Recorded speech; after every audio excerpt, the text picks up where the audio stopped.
Devotees. Hare Krishna to all the devotees. Please accept my humble obeisances. I hope you all are doing really well, and I wish you all a very happy Radhastami. So, firstly, I would like to thank all of you for giving me this opportunity to speak few words on the glories of Srimati Radharani. So, let's start. Let's start by reciting the prayers first, and we'll later proceed to recite the glories of Srimati Radharani. I hope my screen is visible. Yes, Prabhu. Yes, it is visible. Thank you, Prabhu. So let's recite the prayers.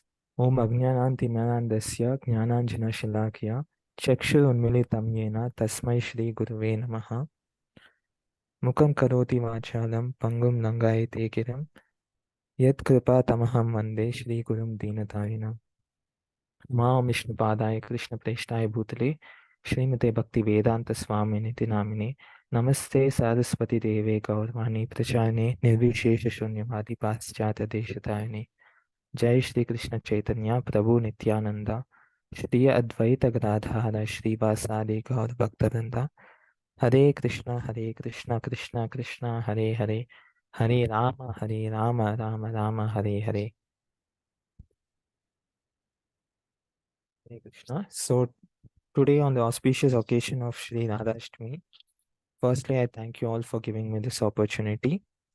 So let us firstly understand who Srimati Radharani is from what the Shastras say and what the demigods and acharyas describe Srimati Radharani as. So the sloka goes like this: Devi Krishna Mai Prokta Radhika Para Devata Sarva Lakshmi Mai Sarva Kantihi Sammohini Para. So the transcendental goddess Srimati Radharani is the direct counterpart of Lord Shri Krishna. She is the central figure for all the goddesses of fortune. And also, in short, to discuss the appearance of Srimati Radharani in this material world, we are all very familiar with this pastime where King Vrishabhanu and Lady Kirtida, they were blessed with a beautiful baby girl. When King Vrishabhanu, he went to the river and he saw that there was a child floating on a very huge lotus flower with 1,000 petals. And then this kid, he picked up the kid and he brought her home. And later, this kid would not open her eyes until finally, when the family of Sri Nanda Maharaj decided to pay a visit, and upon the touch of Lord Krishna, Srimati Radharani opens her eyes, and the first glance is of Lord Krishna. So that is how the appearance of Srimati Radharani took place in this world. So the acharyas say that in order for there to be supreme enjoyment, that is the enjoyment by Lord Krishna, there should be a supreme enjoyed. So the enjoyed here refers to Srimati Radharani.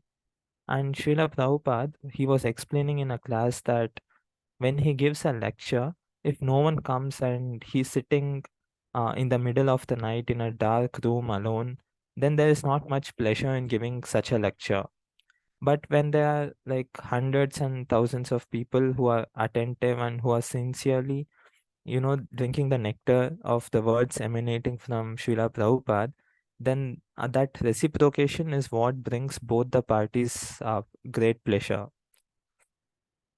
And we also find in this world where all living entities we are just minute parts and parcels of Lord Krishna, and how everyone is seeking pleasure in loving relationship. And out of all these, the topmost is the loving relationship between a male and a female, where there's an enjoyer and where one is enjoyed.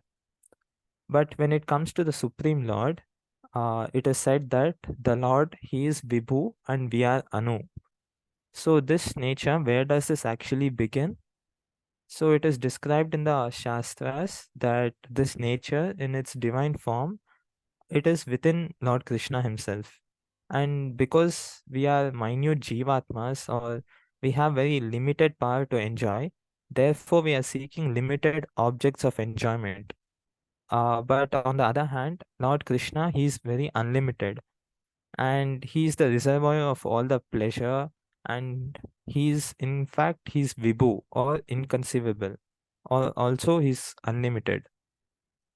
Therefore, Lord Krishna, he has unlimited power to enjoy everything. And here, one such aspect or anecdote where we can relate to this is that during the Govardhan Puja, all the Brajavasis, they prepared lakes of kheer, and there were pots and pots of condensed milk, and the gulab jamuns were put into heaps of mountains, and so many other such items. They were all prepared for the Lord. And when it comes to us, we are just parts and parcels of the Lord. So 3 4 gulab jamuns or rotis, we become saturated and we cannot eat more. But when Lord Krishna appeared as Govardhan, he stretched out his arms, and within few seconds he ate everything, and he was asking for more still. He said anyo anyo, or it means give me more, like that. And of course, after that, the Brajvasis, they tell that there was nothing else, and with all devotion they offered him a tulsi leaf, and that is how Lord Krishna was satisfied. So this shows that Krishna has the power not only to eat mountains and mountains of bhoga, and he also has the power to eat the entire universe. Because in the Virat Rupa, Arjuna saw Krishna eating up all the armies, and he was devouring all the universe and galaxies in the form of time. So we should understand that Krishna has the unlimited power to enjoy. So how will he enjoy? So he expands himself by his own infinite spiritual potency. He divides himself, and that power of what gives him pleasure from within himself expands into the supreme enjoyed. So in this case, that is Srimati Radharani. So that form, or that one personality who can provide Lord Krishna with unlimited enjoyment is Srimati Radharani. And Srimati Radharani is called the pleasure potency, or the Hladini Shakti of the Supreme Person. She is actually non-different from Krishna. They are one and the same, but they become two for enjoyment, or for exchanging the mellows of rasa. But the most wonderful thing is that the power of Krishna's pleasure or potency overwhelms Krishna himself.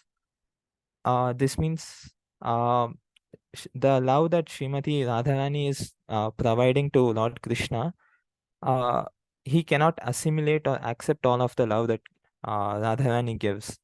So it is said that Lord Krishna is eternally expanding himself greater and greater just to keep up with the power and supply of Srimati Radharani love, which is being offered to him at all times. And Lord Krishna, he is called as Madan Mohan because the Cupid, who keeps everyone captivated, Lord, even the Cupid himself is bewildered by the beauty of Lord Krishna. But Srimati Radharani, she is known as Madana Mohana Mohini, which means she captures and bewilders the person who bewilders even Cupid.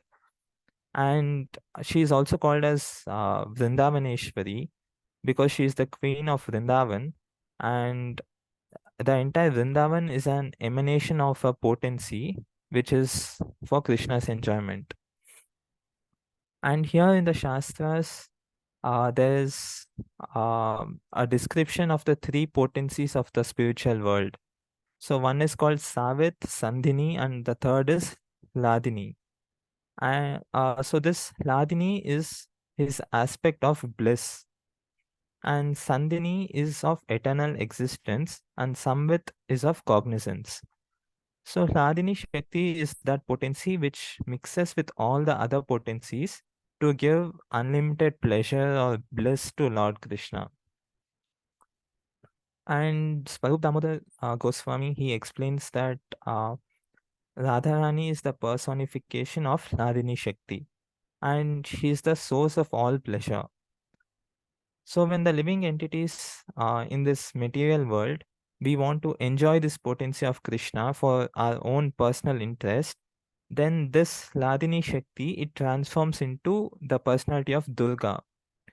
And goddess Durga has a trident or trishul, which has three spears or three spikes.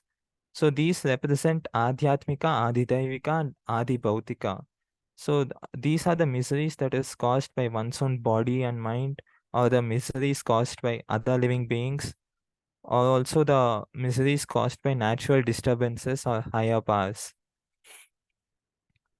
So within this material world, as long as we want to lord over what is the property of God, which is meant for His pleasure, uh, we we get held in this clutches of Maya, and when we decide that we have to live in harmony of the sweet will of Srimati Radharani by offering everything and assisting in the service of Lord Krishna.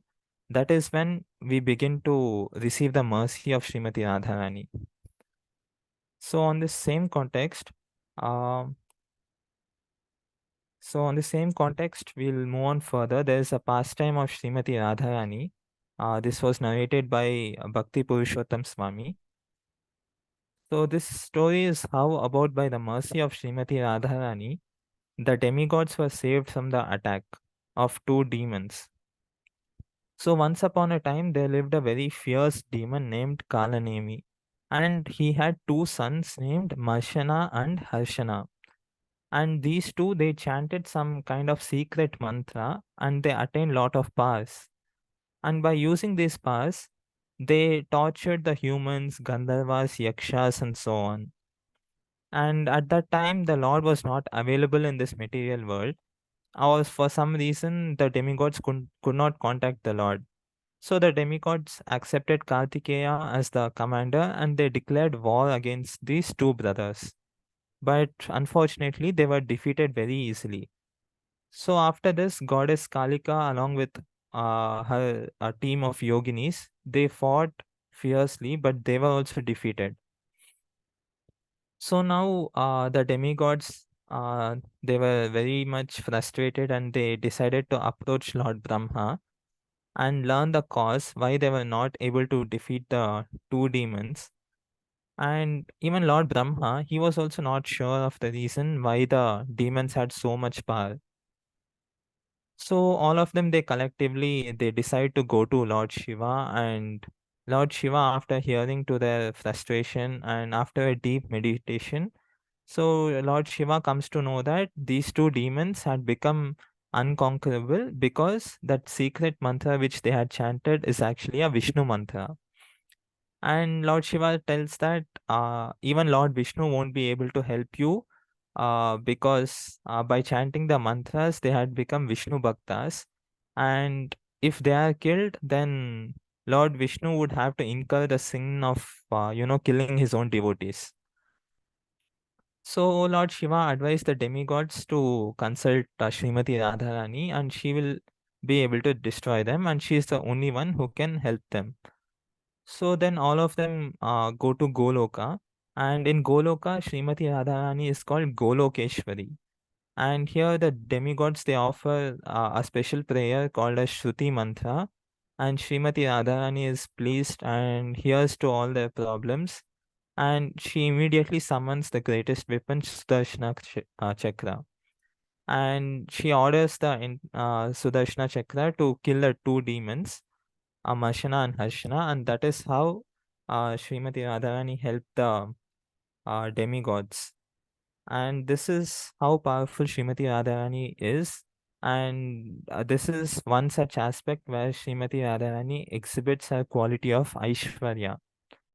And on the same context of Aishwarya, it is there is a special mention to Srimati Radharani's color, or the bodily color of Srimati Radharani in the Shastras.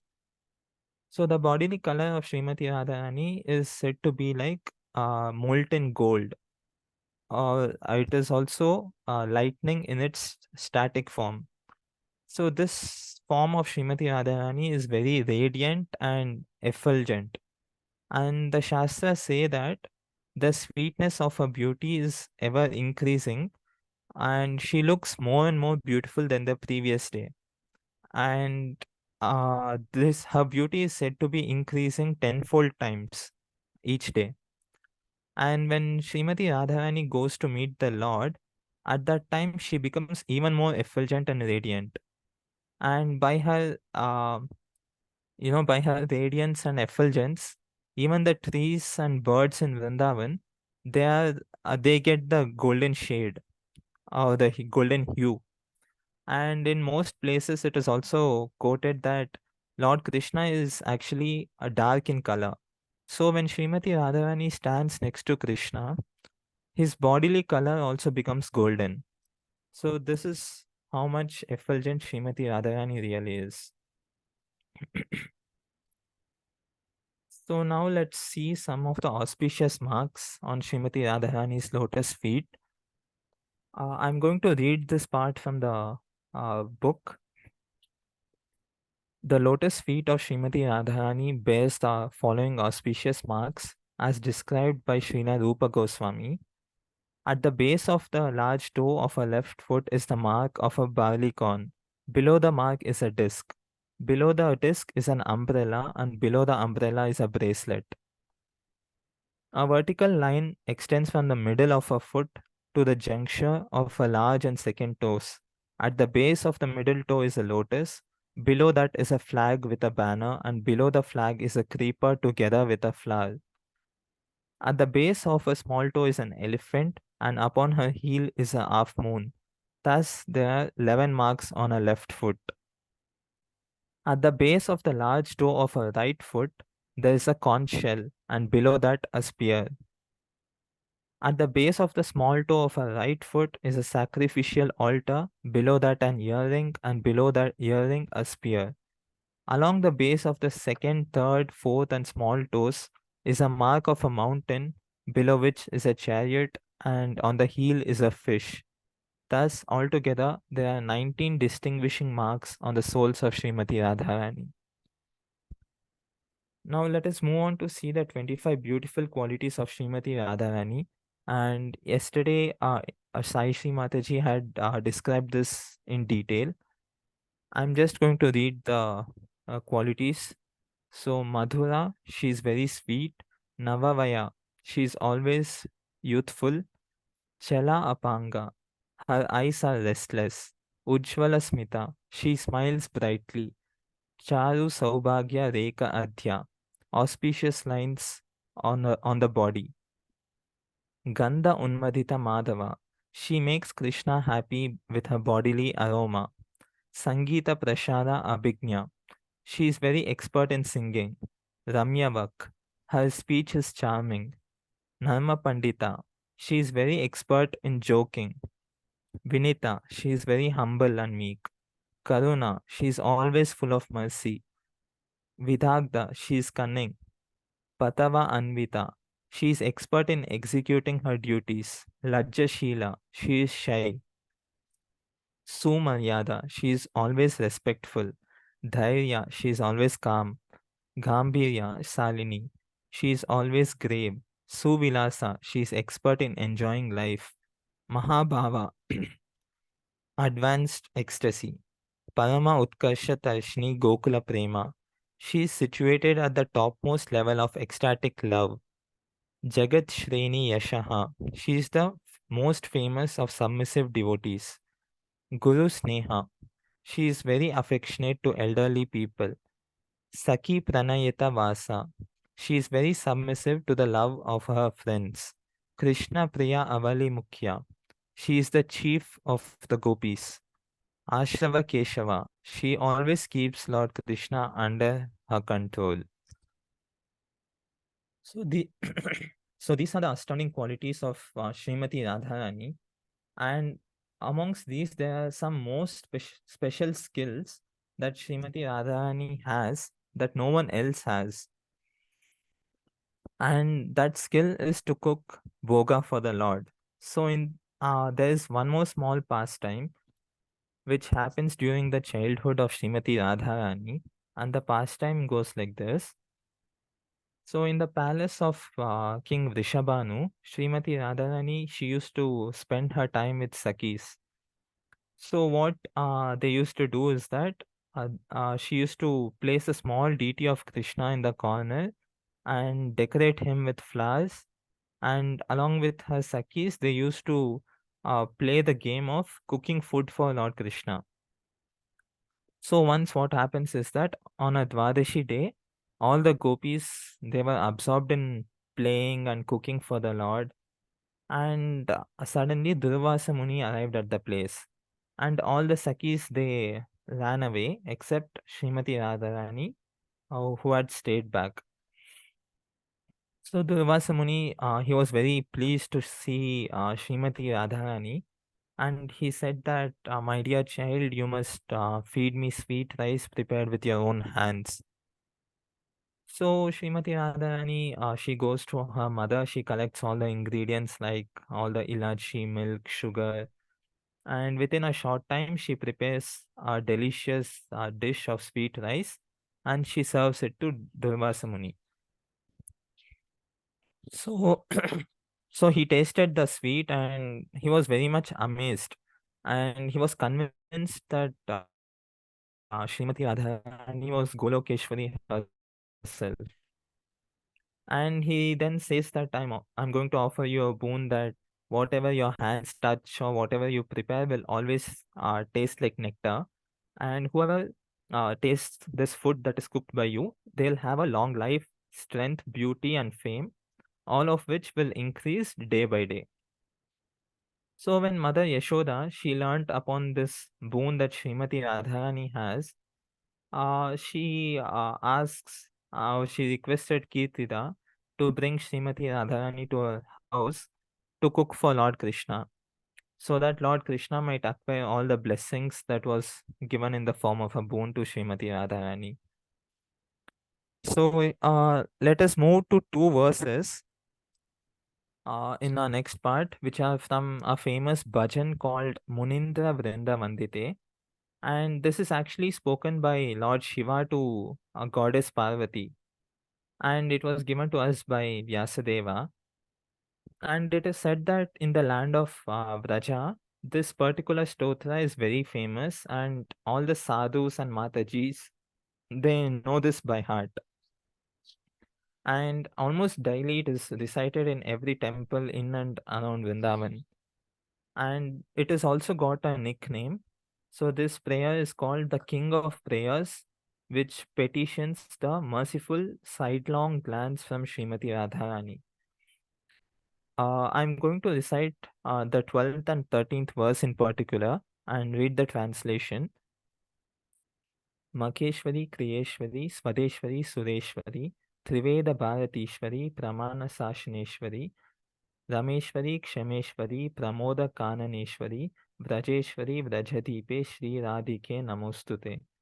The translation says, O Goddess, leader of Vedic sacrifices, O Goddess, leader of pious activities, O Goddess, leader of spontaneous devotional service, O Goddess, leader of all the demigods and goddesses, O Goddess, leader of all knowledge in the three Vedas, O Goddess, leader of enforcing scriptural principles, O Goddess, leader of all the goddesses of fortune, O Goddess, leader of forgiveness, O Goddess, leader of the pleasure forest of Vrindavana, O Goddess, leader of Vraja, O one and only authority who regulates entrance into Vraja, O Shri Radhika, I offer my most respectful obeisances unto you.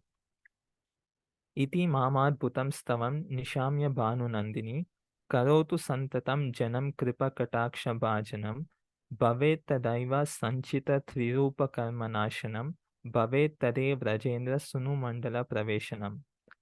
The translation says, May Shri Vrishabhanu Nandini, upon hearing my astonishing prayer recited, bestow her merciful sidelong glance upon the speaker, At that time, one will feel all the effects of past, present, and future karma completely destroyed and gain entrance into the assembly of Nanda Nandana, Krishna's eternal loving devotees.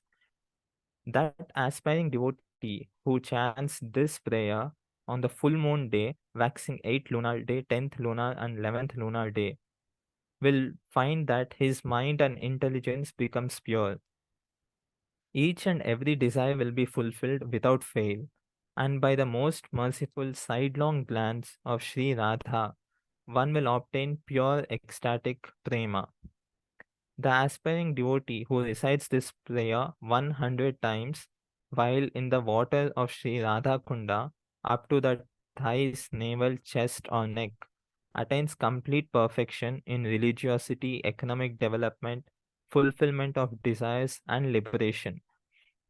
The power by which everything spoken will come true, and great opulence from attaining transcendental majesty. At the time one gets to meet Sri Radhika face to face, seeing her even with one's own present eyes, and Sri Radhika becomes so pleased that she instantly bestows the greatest benediction of being able to see her own beloved Shyamasundara Krishna with one's present eyes. Then Lord Krishna, the Lord of Rajadhama, grants one entrance into his eternal ecstatic pastimes, which is the only goal for which true Vaishnavas hanker. So this was a famous verse from Munindra Vrinda Vandite. And with this, I would like to conclude. I thank you all for your patient listening.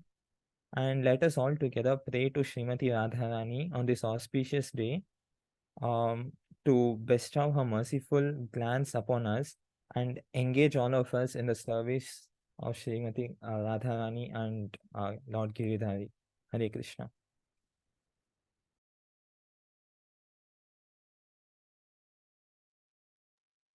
Hare Krishna. Hare Krishna. Dandavat Pranam Prabhu.